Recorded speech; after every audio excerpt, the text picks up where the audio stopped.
বাবু মশাইয়ের hair cutting দেখো new.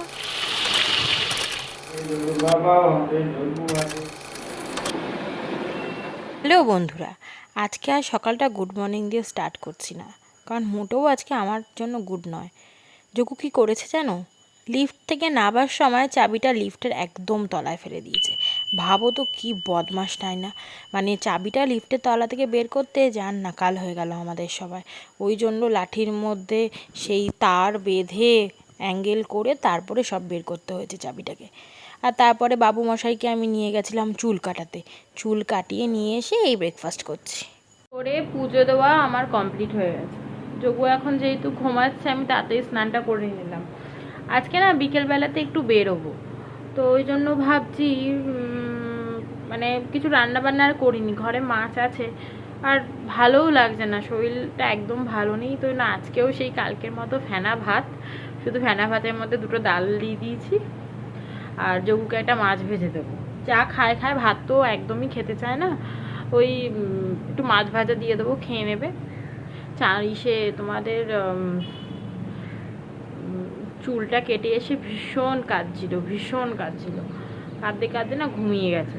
আর দেখবে মানে আমি যে কি করে একা চুল কেটে এসে স্নান করালাম আমিই জানি। কারণ দেখবে চুল যতই তুমি বাইরে থেকে কেটে আসো, ওরা ওই যেটা পরিয়ে দেয় কাপড় টাইপ, টাওয়াল টাইপের, কোনো লাভ হয় না। বাচ্চা মানুষ তো সব ওটাকে ছুঁড়ে ছুঁড়ে ফেলে দিচ্ছে, আর সারা গায়ে চুল লেগে গেছে। আবার আমি কোলে নিয়ে যেহেতু বসছিলাম, আমার গায়েও চুল লেগে গেছে। এইবার দুজন আগে এই চুল বাড়িতে এসে মানে স্নান করানোর পর আমার জামাটা তো চুল্লির মানে চুলেই ঢাকা রয়েছে না, আমি আর ওটা খুলতে পারিনি। আমি চুড়িদার পরে ওকে চান করতে লাগিয়ে গেছি, হয়তো কেঁদে তো একেবারে অস্থির হয়ে যাচ্ছে। এবার ওই অবস্থায় আমি আবার ওকে চান করালাম, কেঁদে ও তো অস্থির হয়ে যাচ্ছে। আমি আবার ড্রেসটাকে চেঞ্জ করলাম, চেঞ্জ করে তারপরে বাবু মাসিকে খাইয়ে এই যে ঘুমটাকে আমি পাড়ালাম। উফ কি কাঁদা কাঁদছে, এত কষ্ট লাগছে। আর হ্যাঁ, তার মধ্যে আমি চুলটাকে আমি কাটাতে গেছিলাম। দোকানদারটা এত বদমাস, ও তো বলবে যে ওর ট্রিমারটা খারাপ। আমি চুলটা কাটাচ্ছি, আমি বললাম যে দাদা ট্রিমারে কাটাবো, কিন্তু কিছু বললো না, বললো ঠিক আছে। এবার আমি দেখছি কাঁচি দিয়ে কাটছে, আমি ঠিক আছে কাঁচি দিয়ে কাটছেন, বলছে যে চুলটাকে প্রথমে আমি ছোটো ছোটো করে নিই, তারপরে আমি ওটাকে ট্রিমার দিয়ে কাটিয়ে দেবো, কারণ বড় অবস্থায় ট্রিমার দিয়ে কাটাতে অসুবিধা হবে। বললাম ঠিক আছে। এবার চুলটা ছোটো ছোটো করে কাটার পরে ট্রিমার দিয়ে চালাচ্ছে, দেখি ট্রিমার চলছে না। যে আপনি কেন আমাকে বললেন? শুধু আমি তো ছেলেটাকে নিয়ে এলাম, এতটা কাটালাম, তাহলে আমি কাটাতামই না, পরে কাটাতাম বা অন্য দোকান থেকে কাটাতাম। কী আর বলবো, ঝামেলা করে তো আর লাভ নেই। আবার এই রোদে গরমে ছেলেটাকে নিয়ে আবার অন্য দোকানে গিয়ে আবার যাব, সেখানে আবার থাক। ছোটো অবস্থাতেই চুলটা থাক, আমি 2 মাস বাদে না হয় আবার ন্যাড়া করে দেবো, বা কী হবে দেখা যাক। ছোটো অবস্থাতেই কেটে দিয়েছে, তাও এবড়ো খেবড়ো ভালো একদম কাটেনি লোকটা। আমার যাওয়ারটাই ভুল হয়েছে, কী আর বলবো। যা হোক, ছেলেটাই কাঁদতে কাঁদতে ঘুমাচ্ছে, আমার এই পুজো দেওয়াও হয়ে গেছে। ও উঠলে খাবো, ওকে একটু খাইয়ে দেবো।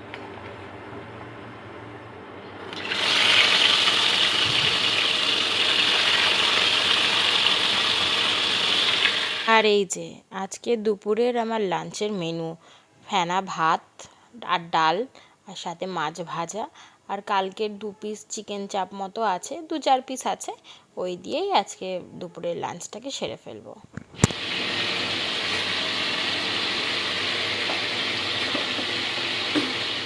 হঠাৎ করে ঠিক হলো না থাকবো না, নৈহাটি যাব। তো আগের দিন অ্যাকচুয়ালি যে আমি নৈহাটি থেকে এলাম না, আমি সব জিনিসপত্রগুলো নিয়ে আসতে পারিনি। সেদিনকে তো আমি একাই বাচ্চাটাকে মানে যোগকে নিয়ে আর কি এলাম, আর প্রত্যেকবার আমাকে মা ছাড়তে আসে। তো এই জন্য মাকে আমি বললাম যে তাহলে থাক, বৃহস্পতিবার দিনকে আমি যাব, বৃহস্পতিবার দিনকে তাহলে তুমি আমাকে রাত্রেবেলা ছাড়তে এসো, তাহলে লাগেজগুলোও চলে আসবে আর কি, যে হাতে আর কি যে ব্যাগগুলো আছে ছিল। তো ওই জন্য আমি আজকে যাচ্ছি, আবার কালকে বৃহস্পতিবার, কালকে আবার ছেড়ে যাব, মানে চলে আসবো আর কি, মা ছেড়ে দেবে, মাই ছাড়তে আসবে, চলে যাবো। ওই জন্য আমি আবার আজকে যাচ্ছি। আবার নৈহাটিতে আর কি রথের মেলা চলছে, তো রথের মেলাটাতে প্রায় 2-3 বছর হলো যাইনি, আগের বছর তো কোথাওই যাইনি। তো ওই জন্য মাকে বললাম যে তাহলে থাক, এই বছর একটুখানি রথের মেলাটাকেও ঘুরে আসা হয়ে যাবে, তো ভালোই হবে। তো ওই কারণেই আর কি যাওয়া। তাই ওর বাবার জন্য এই একটু তরকারি করে রেখে দিয়ে যাচ্ছি, মাংস আছে, একটু আলুর তরকারি করে দেবো। ওর বাবা তো আলু ছাড়া একদম খেতে পারে না, আলুর তরকারি করে দেবো, ব্যাস এতেই হয়ে যাবে মোটামুটি।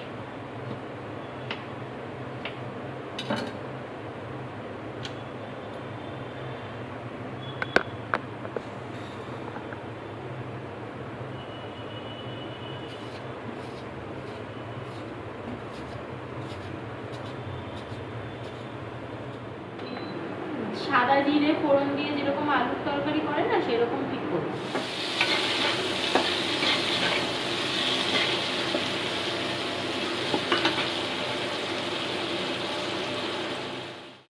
আজকে বহুদিন পর আবার দুধ চা খাচ্ছি। এখন খাওয়াই হয় না, ভালোও লাগে না অতটা।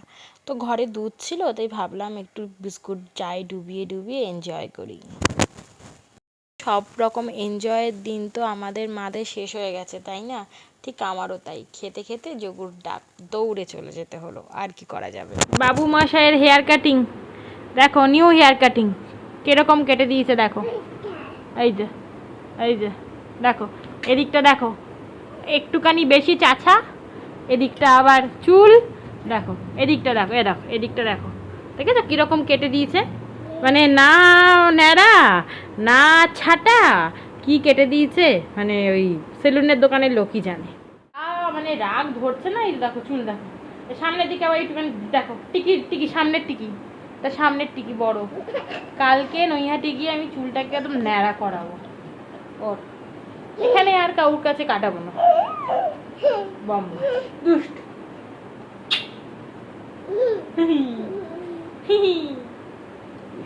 বসো বসো, আমি জামা কাপড়টা গুছিয়ে নি, বসো।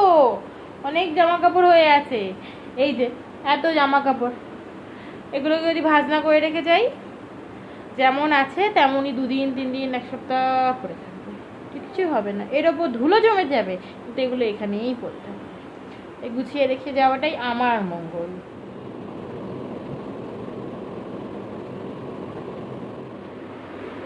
যোগ কি হলো? আর যাবো না, বাড়ি যাওয়া ক্যান্সেল হয়ে গেল।